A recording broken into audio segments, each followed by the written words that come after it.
অ্যাডমিনিস্ট্রেশনের লোকজনরা কেন পলিটিশিয়ানদের প্রতি এত বায়াসড হয়ে তাদের ভৃত্যের মতো কাজ করছেন সেটাই আমার কাছে ভাববার ব্যাপার। কিন্তু ক্রাইমই যখন সোসাইটিকে সম্পূর্ণভাবে চালনা করতে আরম্ভ করে তখন আমাদের ভাবতে হবে যে সমাজটা বোধহয় এবার নিয়ন্ত্রণের দরকার আছে। বাংলার ছত্রে ছত্রে বিভিন্ন জায়গায় এই অসাধু লোকেদের উপদ্রব এবং তারাই সেখানকার এক একজন সব বড় বড় হোতা হয়ে বসেছে। তৃণমূলের অধিকাংশ এমপি পার্লামেন্টে যায় না, তারা কোনো ভোটাভুটিতে পার্টিসিপেট করে না, খালি কতগুলো সেলিব্রিটি এমপি এদেরকে দিয়ে ভোট নিয়ে নিচ্ছে, তাদের অ্যাটেন্ডেন্স 30%-এরও কম।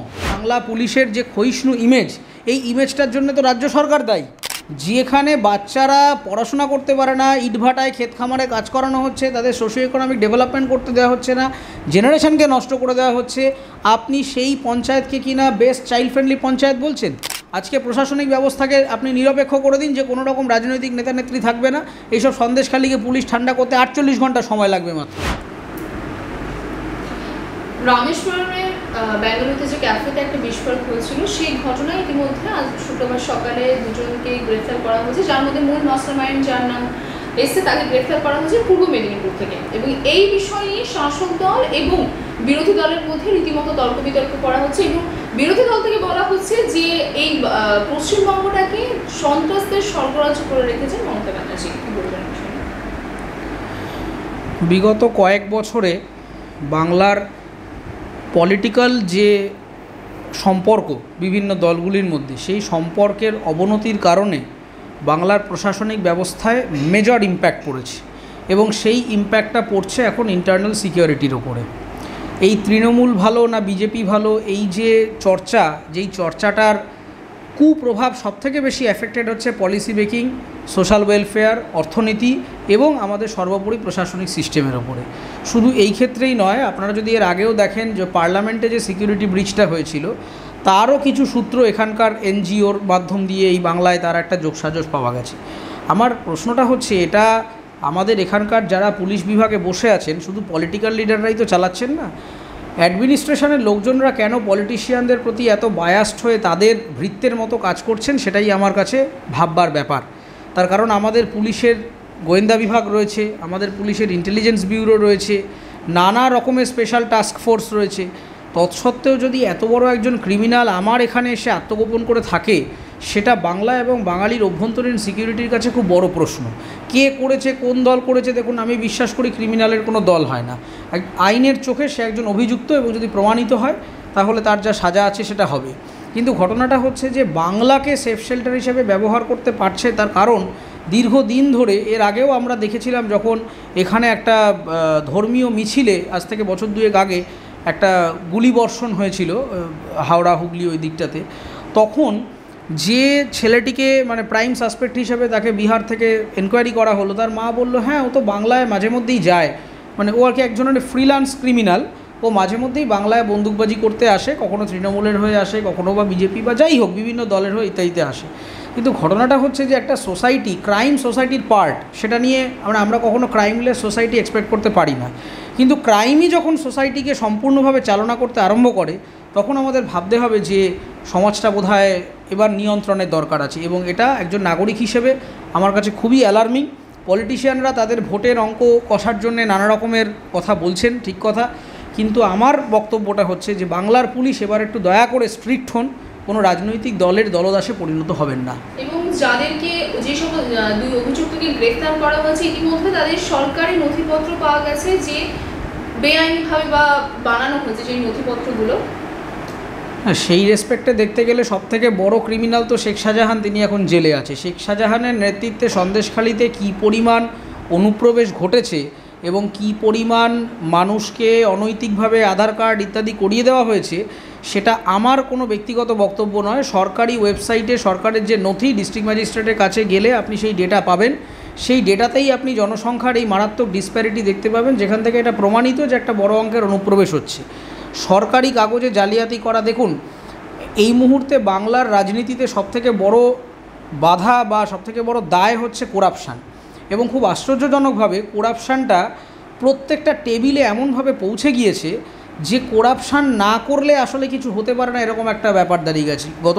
গত সপ্তাহে আপনারা যদি দেখেন, ব্রেকিং নিউজ হয়েছিল, জাস্টিস বিশ্বজিৎ বসুর বেঞ্চ থেকে একটা অর্ডার আসে যে এসএসসির সম্ভবত স্কুল সার্ভিস কমিশনের লোক, তারা পার্থ চ্যাটার্জি টিএমসিপির একজন নেতা, এদের নামে। হ্যাঁ, দেখুন করাপশানটাই এখন যেহেতু বাংলার সমাজের এবং বাংলার রাজনীতির অন্যতম দায়ে পরিণত হয়েছে এবং করাপশান প্রত্যেক টেবিলে রয়েছে, আপনি পার্টিকুলার কোনো মন্ত্রী বা আমলাকে বলতে পারবেন না, মানে সি টায়ার থেকে এ টায়ার সমস্ত দপ্তরে করাপশান না করলে সে টিকতে পারবে না, এরকম একটা ব্যাপার।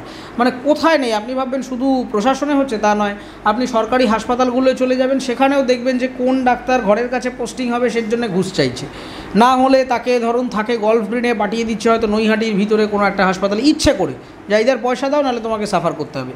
এই যে ঘুষ নেওয়া, জালিয়াতি করা, এইটা যখনই একটা সরকারি অপারেশনের মূল ফেস হয়ে যায়, তখন ক্রিমিনালরা ভাবছে আরে এ তো আমাদের দুনিয়া, আমরাই তো এখানে একদম রাজা, তো তখন তারা এটাকে সেফ শেল্টার হিসাবে ব্যবহার করছে। এবং মানে খুব আশ্চর্য ব্যাপার, জাস্টিস বিশ্বজিৎ বাবুর অর্ডার আমি যখন দেখছিলাম খুব অবাক হয়েছিলাম। তিনি নিজেও বলেছিলেন হাইকোর্টে যে এটা বোধহয় একটা নজিরবিহীন ঘটনা স্বাধীনতা পরবর্তী ভারতবর্ষে, যে হোম ডিপার্টমেন্টের কাছে কমপ্লেন করেছিল যে এই শিক্ষা দুর্নীতিতে পয়সা করে নিয়েছেন পার্থ চ্যাটার্জি বা টিএমসিপির আরেকজন নেতা ইত্যাদি। সরাসরি একটা স্বরাষ্ট্র দপ্তরের একটা ডিপার্টমেন্ট আরেকটা ডিপার্টমেন্টে কমপ্লেন করেছে, বাংলার ডিপার্টমেন্ট বাংলায় কমপ্লেন করেছে, কেন্দ্র নেই, অন্য কেউ নেই, তাও কোনো এফআইআর হয়নি, কোনো তদন্ত হয়নি, দীর্ঘদিন ধরে পড়ে আছে। নিয়োগ দুর্নীতি এখন যে রাজ্যে ছিল সেটা পাহাড়েও চলেছে, যেটা আমরা নিউজ পেয়েছি যে পাহাড়েও এই গোটা বাংলা জুড়ে চলেছে, কত জায়গায় মিডিয়া পৌঁছতে পারছে। আজকে সন্দেশখালি নিয়ে আমরা জানতে পেরেছি সন্দেশখালির কথাটা কোনোভাবে বাইরে চলে এসেছে বলে উত্তর 24 পরগনায় আরও এবং দক্ষিণ 24 পরগনায় হাজার একটা সন্দেশখালি রয়েছে, সেই জিনিসগুলো আমরা জানতে পারি না, কারণ সবসময় তো সব জায়গায় ইন্টারনেট নেই, সব জায়গায় ফেসবুক ইউটিউব নেই, সব জায়গায় নিউজ পৌঁছতে পারছে না। বাংলার ছত্রে ছত্রে বিভিন্ন জায়গায় এই অসাধু লোকেদের উপদ্রব, এবং তারাই সেখানকার এক একজন সব বড় বড় হোতা হয়ে বসেছে, এবং সমস্ত রাজনৈতিক দলের নেতানেত্রীরা এই ক্রিমিনালদের সম্পর্কে খুব ভালো করে জানেন, কে কোথা থেকে টাকা তুলছে, কে কী করছে না করছে অবশ্যই জানেন, এবং জেনেও তারা নিজেদের পার্টি চালানোর জন্য কোনো রকমে আইদার সেখান থেকে নিজেদের অংশীদারিত্ব বুঝে নিচ্ছেন অথবা চুপ করে বসে মজা দেখছেন। আচ্ছা, তুমি এই যে পুলিশ প্রশাসনিক কাজের উপর নিয়ে কথা বলেছে, পুলিশ প্রশাসনকে আরও ভালোভাবে কাজ করতে হবে, এই বিষয়ে ফিরহাদ হাকিম বলেছেন যে রাজ্যে এখন মানুষ ট্রাফিক পুলিশ বা পুলিশকে ভয় পাচ্ছে না, পাচ্ছে সিবিআইকে, এবং এই ভয়টা মানে সিবিআইয়ের উপর ভয়টা হচ্ছে বিজেপির এনেছে, রাজ্য পুলিশের গুরুত্ব কম করে দিয়েছে। দেখুন, কেউ কারোর গুরুত্ব কম করতে পারে না। মাননীয় ববি হাকিম মহাশয় একজন সিনিয়র রাজনৈতিক ব্যক্তি, তিনি নিশ্চয়ই সংবিধান সম্পর্কে তার ধারণা আছে, কোঅপারেটিভ ফেডারালিজম সম্পর্কে তিনি জানেন, তিনি সংবিধানের বেসিক ফান্ডামেন্টাল পলিটি আর্টিকেলগুলো সম্পর্কে সম্যক ধারণা আছে বলেই আমার মনে হয় তিনি এটা ভুল বলছেন। তার কারণ কেউ কারোর গুরুত্ব নিয়ে নিতে পারে না, প্রত্যেকের জুরিসডিকশান আলাদা আলাদা রয়েছে। রাজ্য পুলিশের একটা জুরিসডিকশান রয়েছে, যেটা এনআইএ আসার সেটা এনআইএ আসবে, মানি লন্ডারিং কেস হলে সেটা তখন ইডি আসবে, এগুলো কোনোটাই আমাদের কথা নয়। প্রিভেনশন অফ মানি লন্ডারিং অ্যাক্টের সেকশন 50 সাবসেকশন 2 এর মাধ্যমে এনফোর্সমেন্ট ডিরেক্টরেট সিআরপিসি মেনটেন না করেও যে কোনো মানুষকে যে কোনো সময় সামন করতে পারে, সুপ্রিম কোর্ট সেই কথাটা হাইলাইট করে বলেছে। এখন আমার প্রশ্নটা হচ্ছে, আপনারা এখন বলছেন যে এই এনআইএ অ্যাক্ট বা পিএমএলএ অ্যাক্ট এইগুলোর অ্যাবিউজ হচ্ছে, বিজেপি অ্যাবিউজ করছে। আমার প্রশ্ন হচ্ছে, আমরা তো তৃণমূল কংগ্রেস থেকে বড় সংখ্যার এমপিদেরকে পার্লামেন্টে পাঠিয়েছি, কিন্তু তারা পার্লামেন্টে কোনো দিন প্রশ্নগুলো করেছিলেন যে পিএমএলএ অ্যাক্টকে আমাদের অ্যামেন্ডমেন্ট করা প্রয়োজন, বা এই যে ইউএপি অ্যাক্টের অপব্যবহার হচ্ছে বা এনআইএ অ্যাক্টের অপব্যবহার হচ্ছে, এই যে শিডিউলড অফেন্স হিসাবে যখন এক্সপ্লোসিভ অ্যাক্ট মানে এক্সপ্লোসিভ সাবস্টেন্সেস অ্যাক্টকে ঢোকানো হয়েছে সেইগুলো তারা করে না। এই যে যখন এনআরসি সিএ এই নিয়ে আজকে এত কথা বলে ফাটিয়ে দিচ্ছেন এক একজন সমস্ত তৃণমূলের বক্তারা, কিন্তু তারা কখনো তার এমপিদের জিজ্ঞাসা করেছেন যে যখন এই বিলগুলো প্রস্তাব করা হয়েছে, যখন বিলগুলো পাস হয়েছে, তখন আপনারা কেন অপোজ করেননি, তখন সেখানে কেন ভোটার ভোটে পার্টিসিপেট করেননি? তৃণমূলের অধিকাংশ এমপি পার্লামেন্টে যায় না, তারা কোনো ভোটাভুটিতে পার্টিসিপেট করে না, খালি কতগুলো সেলিব্রিটি এমপি এদেরকে দিয়ে ভোট নিয়ে নিচ্ছে, তাদের অ্যাটেন্ডেন্স 30%-এরও কম। এবার যখন আপনি পার্লামেন্টের মানে এটা তো বাইরে এসে আলোচনা করার জন্য আপনাকে দেওয়া হয়নি, আপনাকে রাজনৈতিক ক্ষমতা লেজিসলেটিভ পাওয়ার দেওয়া হয়েছে, সুপ্রিম লেজিসলেটিভ বডি পার্লামেন্টে বসে এই জিনিসগুলো করার জন্য সুপ্রিম কোর্টে পিটিশন করতে পারেন। আপনাদের সেই রাজনৈতিক ক্ষমতা এই কারণেই সংবিধান দিয়েছে। আপনারা সেখানে কেন বলেন না, সেখানে কেন ভোটে পার্টিসিপেট করেন না, সেখানে কোনো প্রস্তাব আনেন না, ওখানে অর্ধেক দিন যাবেন না, ভোট থেকে বিরত থাকবেন, আর বাইরে এসে মানুষকে ভুল বোঝাবেন যে না আমরা বিরাট বিপ্লবী হয়ে উঠেছি। আজকে এই যে বাংলা পুলিশের যে ক্ষয়িষ্ণু ইমেজ, এই ইমেজটার জন্য তো রাজ্য সরকার দায়ী। একটা সময় তো কলকাতা পুলিশ, বাংলার পুলিশ, এদের ওপরে আস্থা আমাদের ছিল, এবং শুধু ছিল না, আমি যেহেতু পুলিশের সাথে দীর্ঘদিন কাজ করেছি, আমি এখনও বাংলার পুলিশের ওপর আস্থা রাখি, কারণ আমি জানি যে আমাদের ডিপার্টমেন্টে এফিশিয়েন্ট লোক রয়েছেন, কাজ করতে দেওয়া হয় না।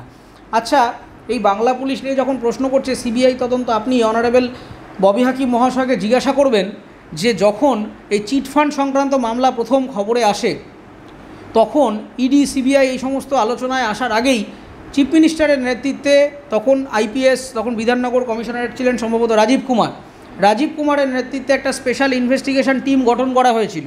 সেই ইনভেস্টিগেশন টিমের মধ্যে কিন্তু কেন্দ্রের কোনো ইনফ্লুয়েন্স ছিল না, রাজ্য সরকারের সম্পূর্ণ এসআইটি তৈরি হয়েছিল কোর্ট নির্দেশে। কিন্তু আপনি যদি তদন্তটা দেখেন পরবর্তীতে, এবং 2019 সালের একটা এফিডেভিট সাবমিট করা হয়েছিল সুপ্রিম কোর্টে, সিবিআই সেই এফিডেভিটটা সাবমিট করেছিল, সেখানে পরিষ্কার তথ্য সহ দেখিয়ে দেওয়া হয়েছে যে কিভাবে আইপিএস রাজীব কুমারের নেতৃত্বে রাজ্য সরকারের পুলিশ বিভিন্ন এই চিটফান্ড কোম্পানিগুলিতে যেখানে এনকোয়ারি করতে যেত, সেখান থেকে hard disk, computer, electronic evidence নষ্ট করেছে। এবং সে 2014-তে রোজ ভ্যালির নামে একটা এফআইআর হয়েছিল এক থানায়, সেই এফআইআরটা অত্যন্ত গুরুত্বপূর্ণ, ইঙ্গিতপূর্ণ এফআইআর ছিল, যাতে তদন্ত করতে সহযোগিতা হতো। সিবিআই যখন ইনভেস্টিগেশন করতে আসে, তখন এই স্পেশাল ইনভেস্টিগেশন টিম এবং বাংলার পুলিশ এই এফআইআর তথ্যটা ইচ্ছাকৃতভাবে চেপে যায়, উড়িষ্যা থেকে পরে সেই এফআইআরের ইনফরমেশনটা পাওয়া যায়। তাহলে আপনি তখন যদি প্রমাণ করে দেখাতে পারতেন যে সত্যিই আপনার পুলিশ, আপনার প্রশাসনের উপর আস্থা রাখা যায়, তাহলে আজকে সত্যিই আমরা সিবিআইকে অপোজ করতাম, ইডিকে অপোজ করতাম, বলতাম যে কেন্দ্র সরকার অনাচার করছে। আমরা দেখেছি যে 2019-এ পোস্টপোল ভায়োলেন্সের সময় এরকমও এফআইআর হয়েছে শেখ শাহজাহানের নামে সন্দেশখালিতে, যে খুনের মামলায় তিনি প্রথম অভিযুক্ত ছিলেন, কমপ্লেনে তার প্রথম নাম্বার 1 নাম ছিল। পুলিশ যখন চার্জশিট ফাইল করলো, সেই চার্জশিটে শেখ শাহজাহানের নামই নেই। যিনি প্রাইম সাসপেক্ট ছিলেন একটা এফআইআরে, চার্জশিট থেকে তার নাম গায়েব হয়ে গেল। তাহলে আমি কি করে আপনার পুলিশকে ভরসা করব? শেখ শাহজাহান যখন দৌরাত্ম্য করছেন ওখানে, আমি মহিলাদের অসম্মানের কথা ছেড়ে দিলাম, আমি পুকুর চুরি, জমি চুরি, সে সমস্ত ছেড়ে দিলাম, আমি সিম্পল আসছি যে ওখানকার মানে যারা বাচ্চা ছেলে মেয়ে, তাদেরকে স্কুলে যেতে দেওয়া হয় না, ওখানে ওই ক্ষেত খামারে কাজ করানো হয় ইচ্ছে করে। এই ঘটনা বছরের পর বছর যখন শেখ শাহজাহানরা করছেন, তখন পশ্চিমবঙ্গ সরকার সন্দেশখালির যে পঞ্চায়েতে লিড নিয়েছিলেন শেখ শাহজাহান, সেই পঞ্চায়েতকে বেস্ট চাইল্ড ফ্রেন্ডলি পঞ্চায়েত হিসেবে পুরস্কার দিয়েছিল। আপনি প্রশ্ন করুন সরকারকে যে আপনি কি প্যারামিটার হিসেবে পুরস্কার দিলেন মশাই? যেখানে বাচ্চারা পড়াশোনা করতে পারে না, ইটভাটায় ক্ষেত খামারে কাজ করানো হচ্ছে, তাদের সোশিও ইকোনমিক ডেভেলপমেন্ট করতে দেওয়া হচ্ছে না, জেনারেশনকে নষ্ট করে দেওয়া হচ্ছে, আপনি সেই পঞ্চায়েতকে কিনা বেস্ট চাইল্ড ফ্রেন্ডলি পঞ্চায়েত বলছেন? এইগুলো বছরের পর বছর আমরা দেখেছি যে মন্ত্রীদের বাড়িতে টাকা রয়েছে, আমরা দেখেছি যে বাংলায় আচ্ছা চাকরি প্রার্থীরা চাকরি পায় না, যোগ্য শিক্ষার্থীদের অবস্থা কীরকম, সেইখানে এই নেতা নেত্রীরা কীরকম কোটি কোটি টাকার বাড়ি গাড়িতে ঘুরে বেড়ান। এই জিনিসগুলো দেখতে দেখতে আমরা নাগরিকরা বিরক্ত হয়েছি, আমরা আস্থা হারিয়েছি। তার কারণ পুলিশকে ব্যবহার করা হচ্ছে রাজনৈতিকভাবে, পুলিশকে মনে হচ্ছে তারা পার্টি ক্যাডার, পুলিশ সঠিকভাবে অপারেট করতে পারছে না। আজকে প্রশাসনিক ব্যবস্থাকে আপনি নিরপেক্ষ করে দিন, যে কোনো রকম রাজনৈতিক নেতা নেত্রী থাকবে না, এইসব সন্দেশখালিকে পুলিশ ঠান্ডা করতে 48 ঘন্টা সময় লাগবে মাত্র, কিন্তু এরা করে না। এই ইস্যুভিত্তিক রাজনীতি, ভোট এলেই নানা রকম মানুষকে মিথ্যে বোঝানো, এবং এই ক্রিমিনালদের বারবারন্ত, যেটা এখন হটস্পটে পরিণত হয়েছে, সমস্ত ক্রাইমের কোনো না কোনো নেটওয়ার্ক আপনি এখানে দেখবেন অ্যাক্টিভেট আছে। সে পার্লামেন্ট ব্রিজ বলুন, আজকে ব্যাঙ্গালোর ব্লাস্ট বলুন, এছাড়া আমাদের উত্তর এবং দক্ষিণ 24 পরগনা যেটা বর্ডার লাইন এরিয়ার মধ্যে দিয়ে রয়েছে, সেখানে কি হয় না, মানুষ পাচার, সোনা পাচার, তারপরে হচ্ছে ইনফিল্ট্রেশন, এমনকি কাঠ পাচার, তারপরে হাওলার টাকার লেনদেন, এগুলো কোনোটাই কি রাজ্য সরকার কিংবা রাজ্য সরকারি পুলিশ অথবা কেন্দ্রীয় সরকার কেউই কিছু জানে না? সবাই চুপ করে বসে আছে, ভোট এলে হঠাৎ করে লাফিয়ে ওঠে। এই জিনিসগুলো একটা নাটক চলছে, গণতন্ত্রের নামে প্রহসন।